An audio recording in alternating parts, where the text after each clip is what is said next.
Bill Plante has covered much of what's gone on in the last 40 years in the United States. I'm thrilled and honored to introduce Bill Plante.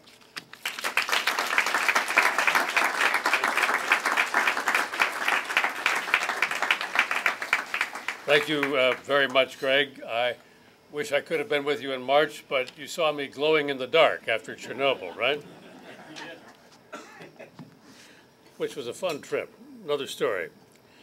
I'm delighted to be here. I was hoping that I could be with you in March, but that didn't work out, so I'm very glad that this did.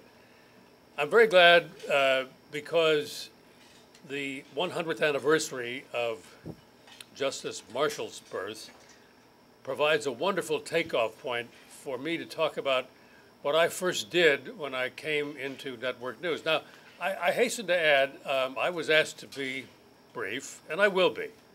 I mean, for those of us in television, brevity is the usual.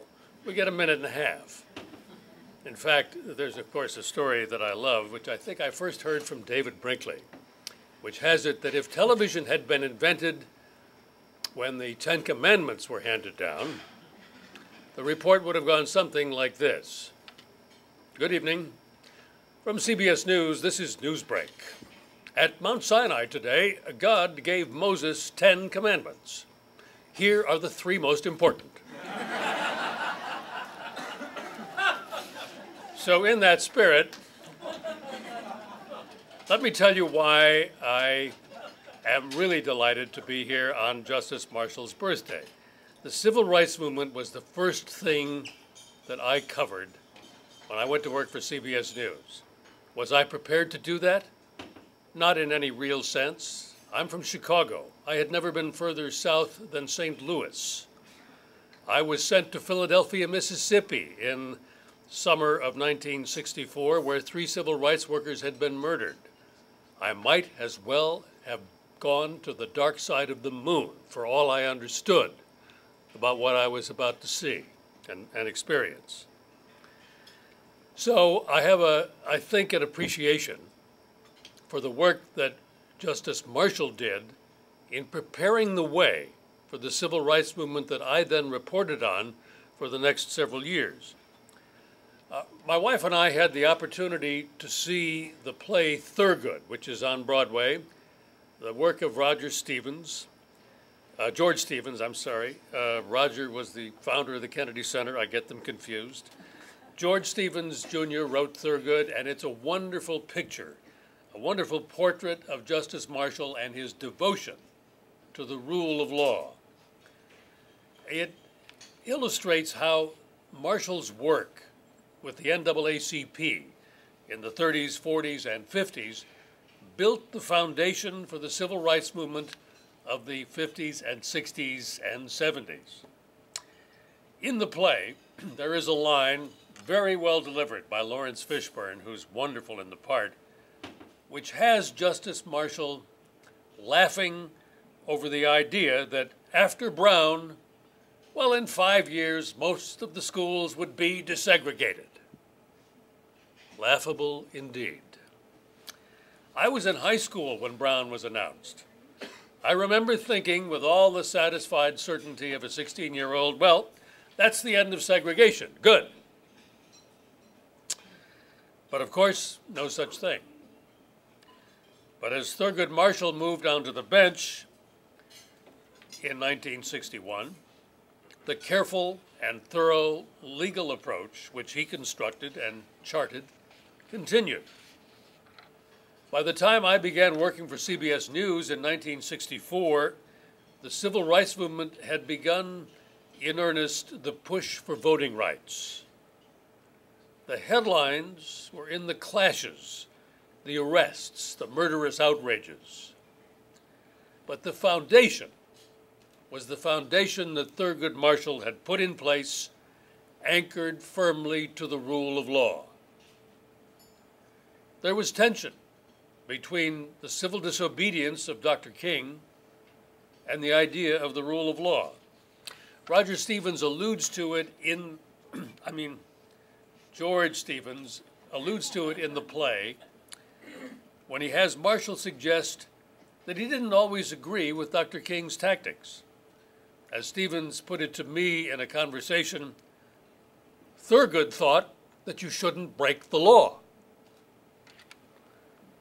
But at the NAACP in the 50s, he defended the Freedom Riders and the Civil Rights demonstrators. In the play, Stevens has Marshall grumbling a little bit about the fact that they got stuck with the cost of all that. But he just grumbles a bit. The foundation that Thurgood Marshall laid down was in place when Dr. King began his voter registration drives in Alabama in 1965 in January. And that's when I began to cover him regularly. And after the violent clash at the Edmund Pettus Bridge in March, which you saw in my wife's film, the drive culminated in the march from Selma to Montgomery in late March of that year. But the legal battle continued in the courts while the demonstrations went on in the streets, and it was just as key as the demonstrations. I went back and looked at a report that I wrote in early February of 1965. It was for radio, and here's what it said. The battle going on in the courts is more important in many respects, but the demonstrations in the streets provide the drama lacking in the courtroom. So, though a federal injunction last week ordered a speed up in registration, the marching on the Dallas County Courthouse will continue because Negro leaders hope to force the registrar's office to take applicants more often than the 2 days a month provided for by state law. The tension continued as well. Another report from around the same time. There are voices of moderation counseling the Negro leadership to stop demonstrating. The Justice Department reportedly has made a request for an end to the demonstrations.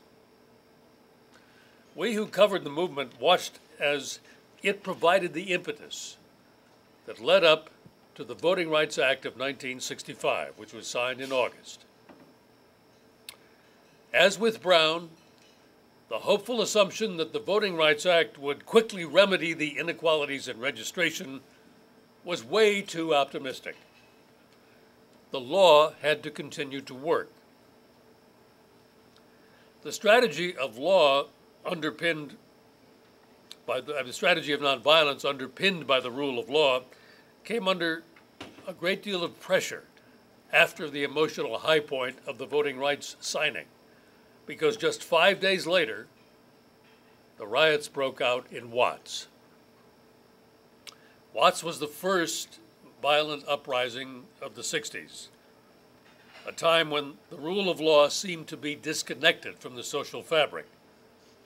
Militants applauded the upsetting of order. Conservatives saw it as the consequences of civil rights legislation gone way too far. So I guess in retrospect, it seems to me that the creative tension which existed between the law as Marshall championed it and the push for urgent change is what delivered the most lasting results. And in the end, it is the appeal that people like Justice Marshall made through the law and Dr. King made through his personal witness to what Lincoln so famously called the better angels of our nature, that is what distinguishes us as a people. Thank you very much.